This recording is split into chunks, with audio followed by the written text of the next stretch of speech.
Saya enggak usah sebutkan aplikasi apa,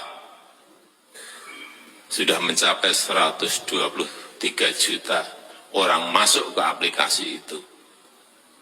Hanya dalam hitungan bulan, karena pembeliannya sangat masif sekali. Artinya apa? Perilaku konsumen kita sudah dipegang. Moodnya mau kemana sudah dipegang. Arahnya mau kemana sudah bisa ditebak. Dan kita terlambat.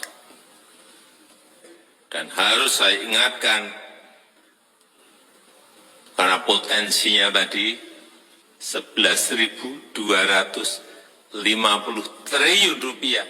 Hati-hati, kita tidak boleh hanya menjadi pasar saja. Ada potensi tapi kita hanya jadi pasarnya saja. Oleh sebab itu kita harus jadi pemain. Ini menyiapkan pemain-pemain ini yang memerlukan kerja keras karena waktunya kita dibatasi oleh limit waktu. Teman-teman saya menyampaikan hanya waktunya hanya 2 tahun.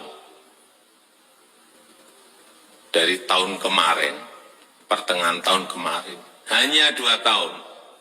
Bagaimana kita bisa menyiapkan talenta-talenta digital kita? Ini yang bukan barang yang mudah.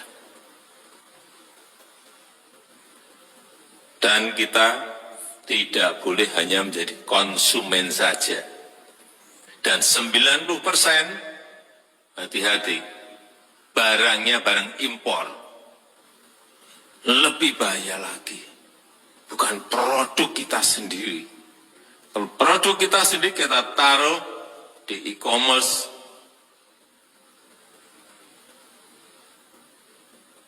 masih bagus.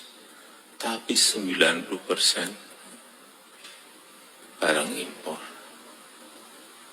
Karena harganya sangat murah. Bahkan baju, kemarin ada yang dijual berapa? 5.000. 5.000. Artinya di situ ada predatory pricing.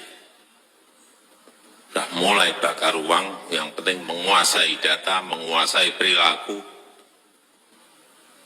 Ini semua kita harus mengerti mengenai ini. Nggak mau saya terkena penjajahan era modern. Jangan mau kita terkena juga kolonialisme di era modern ini. Kita nggak sadar. Tahu-tahu kita sudah dijajah secara ekonomi.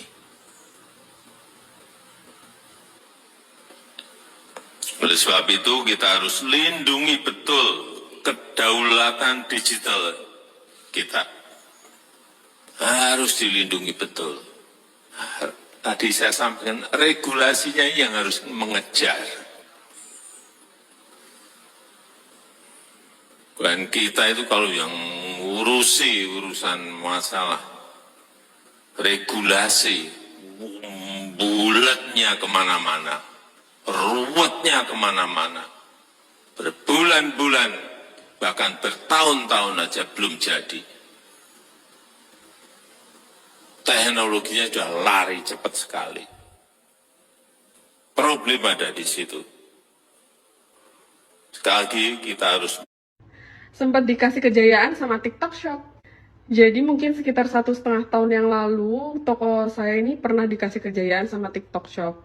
Saking jayanya waktu itu juga, mungkin kalau dipelihara sekarang, omset saya bisa miliaran. Waktu itu saya jualan skincare kan di TikTok. Waktu belum banyak yang jualan, saya jualan di TikTok duluan dan disupport penuh sama TikTok ya. Jadi kayak ada kupon-kuponnya gitu. Penjualan traffic saya itu dari penonton juga banyak banget dan dikasih juga kayak goal-goal itu banyak banget deh pokoknya penjualannya waktu itu. Kalau nggak percaya bisa cek di TikToknya Rena Beauty Store. Di situ kan kelihatan terjual berapa ribu piece ya, berapa puluh ribu piece. Atau di Rena Factory Outlet itu juga ada dulu penjualannya, itu penjualan skincare juga. Jadi sebelum itu kita itu kayak dimanjakan banget sama TikTok Shop. Dan tahu nggak setelah itu apa? TikTok mungkin membaca algoritma kita, behavior kita itu sedang apa yang diminatin gitu ya di Indonesia, terus apa produk-produk yang laku, dan setelahnya boom banget, boom banget lah pokoknya, spektakuler banget itu bermunculan skincare, dimana mungkin itu kayaknya perusahaan cangkang dari TikTok sendiri ya, mungkin kan Project S nggak boleh, terus akhirnya dia itu mencari cara gimana caranya dia bisa jualan juga, karena menurut saya ini sangat nggak masuk ke akal sih untuk kemunculannya si biru. Jadi ada skincare biru, dan ada versi murahnya juga yang itu ternyata produk impor dari Cina. Jadi menurut saya itu nggak ada makan siang yang gratis ya. Semuanya itu pasti ada maksud tersembunyi gitu. Jadi untuk orang-orang yang mendukung untuk TikTok Shop ini harus gini, harus gitu, harus tetap ada atau apa, kalian itu cuma tinggal tunggu waktu sebenarnya. Beneran tinggal tunggu waktu aja. Karena kayak gitu tuh nggak mungkin gitu loh terjadi. Pasti nanti behavior kita dibaca lagi, dan nggak menutup kemungkinan untuk misalnya nih, kalian jualan tas. Tasnya itu harganya tas lokal mungkin sekitar 50.000. Dan itu gampang aja gitu loh ditiru sama made in China kan. Dan harganya itu cuma 15-an ribu aja. Itu tinggal tunggu waktu sebenarnya. Karena kalian coba lihat deh sekarang, mana ada toko skincare yang misalnya kita jual produk general ya, maksudnya produk-produk yang sudah beredar di pasaran, yang dikasih traffic lagi sama TikTok. Karena dia itu sebenarnya sudah punya produknya dia sendiri yang dipasarkan. Dan ini akan terjadi gitu loh, di semuanya produk itu pasti akan terjadi hal yang seperti itu. Jadi makanya saya dukung banget sih pemerintah untuk memisahkan, untuk meregulasi ulang gimana sih itu e-commerce dan social commerce itu seharusnya bekerja. Jadi nggak seenaknya sendiri memonopoli seperti sekarang. Ya nggak mungkin lah suatu negara dimonopoli oleh apa namanya, sosial media, social commerce yang kayak gitu, dikendalikan oleh itu behavior konsumsinya, dan itu tidak dipunya oleh negara tersebut. Jadi itu negara Cina gitu loh yang punya. Itu kayak gimana gitu. Jadi langkah pemerintah menurut saya sih sudah benar untuk memisahkan itu. Jadi kita semuanya terlindungin. Kamu ingat nggak kalian tuh kalau misalnya ada yang orange, ada yang hijau kan, dulu itu kan ada juga kan. Dan sekarang banyak juga yang bertanya, itu kok masih bisa? Ya itu beda banget konsepnya. Dulu kalaupun ada orange dan hijau itu, semua pihak offline itu pun juga masih beriringan gitu loh. Nggak pernah terjadi masalah, nggak seperti sekarang ini. Karena kalau sekarang itu benar-benar monopoli, dia yang punya platform, dia yang bisa jualan, dia yang menentukan jualan mana yang bisa laku atau enggak, kayak gitu.